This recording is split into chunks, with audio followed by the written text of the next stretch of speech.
दोस्तों, क्या आप स्टॉक मार्केट को जुआ या फिर गैम्बलिंग समझते हो? मुझे पता है आप में से ज्यादातर लोग इसको जुआ या फिर गैम्बलिंग ही समझते हैं, लेकिन कोई ये नहीं कहता कि ये एक बिजनेस है और इसे बिजनेस की तरह करना चाहिए।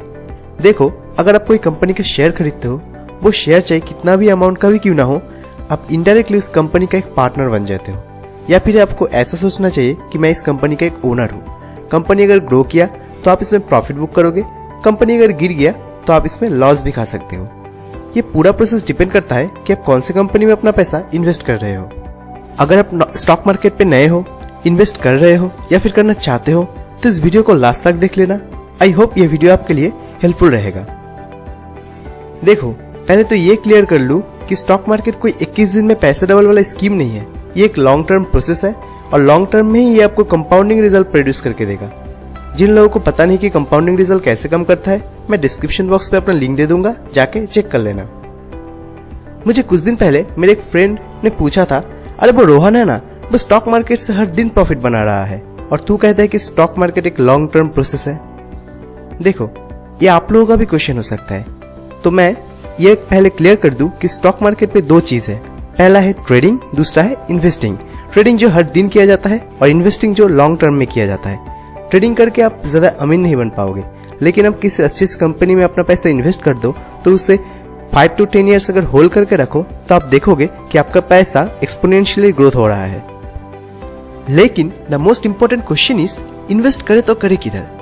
देखो, बिगिनर्स के लिए रेप्यूटेड कंपनी का स्टॉक अच्छा होता है। For example Tata, Reliance, Hindustan Unilever, ये कंपनियां रेप्यूटेड है। रातों रात अचानक कहे ये कंपनियां गायब नहीं होगा। सो आपके रिसर्च के ऊपर जो कंपनी आपको अच्छा लगता है, आपको उसी में इन्वेस्ट करना चाहिए। लेकिन हाँ, याद रखना, कंपनी रेप्यूटेड होना चाहिए। मैंने यहाँ पे जिस कंपनी का नाम लिया है वो कोई स्टॉक रिकमेंडेशन नहीं था, मैंने यहाँ पे सिर्फ आप लोगों को समझाने के लिए दिखाया। तो आज इस वीडियो में मैं कुछ ऐसे चीजों के बारे में आपको बताऊंगा जिसे समझने के बाद आप खुद डिसाइड कर पाओगे कि कौन सा स्टॉक आपके लिए प्रॉफिटेबल रहेगा और कौन से ऐसे स्टॉक है जिससे आपको दूरी बनाकर रखना चाहिए। तो चलिए शुरू करते हैं।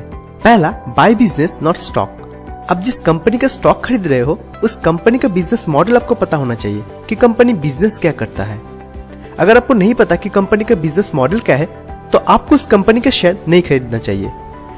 किसी भी बड़ा इन्वेस्टर कोई कंपनी का स्टॉक खरीदने से पहले उस कंपनी का पूरा एनालिसिस करता है और उस कंपनी के बिजनेस के दम पर ही कोई स्टॉक जाके खरीदता है।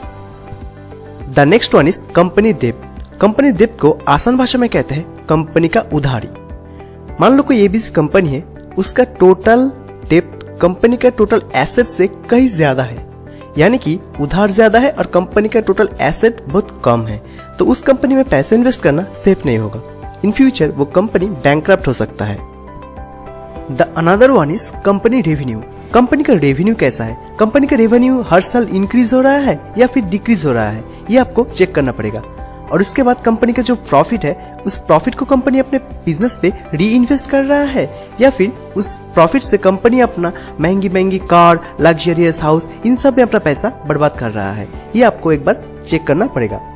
इसके बाद कंपनी का मैनेजमेंट टीम एंड सेल्स कैसा है? कंपनी का मैनेजमेंट टीम में कौन कौन है, ये आपको पता रहना चाहिए। और कंपनी का सेल्स हर साल इंक्रीज हो रहा है या फिर डिक्रीज हो रहा है, आपको ये एनुअल रिपोर्ट में पता चल जाएगा। एंड ऐसे बहुत और भी सारी चीजें, जैसे कि कंपनी आपको कितना % ROE यानी कि रिटर्न ऑन इक्विटी दे रहा है। किसी कंपनी में आप इन्वेस्ट करते हो, कंपनी आपकी इन्वेस्टमेंट के ऊपर कितना % ROE आपको दे रहा है, वो आपको देखना चाहिए। अगर वो ROE 15 से अबव है तो आपका इन्वेस्टमेंट अच्छा है।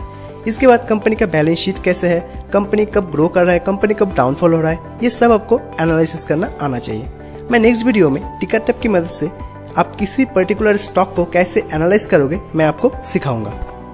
मैं वीडियो के लास्ट में एक बात दोबारा बताना चाहूंगा, आप अगर किसी कंपनी में इन्वेस्ट कर रहे हो तो आपका बिलीफ सिस्टम स्ट्रांग होना चाहिए, क्योंकि आप जिस कंपनी में इन्वेस्ट कर रहे हो उसके पीछे पूरा एक मैनेजमेंट टीम, पूरा एक सिस्टम काम कर रहा है। वो शॉर्ट टर्म में कंपनी का शेयर प्राइस फ्लैक्चुएट कर सकता है, लेकिन लॉन्ग टर्म में वो आपको एक अच्छा रिजल्ट प्रोड्यूस करके ही देगा। आज के लिए इतना ही। वीडियो अच्छा लगे तो बने रहिए हमारे चैनल के साथ। तब तक के लिए थैंक यू।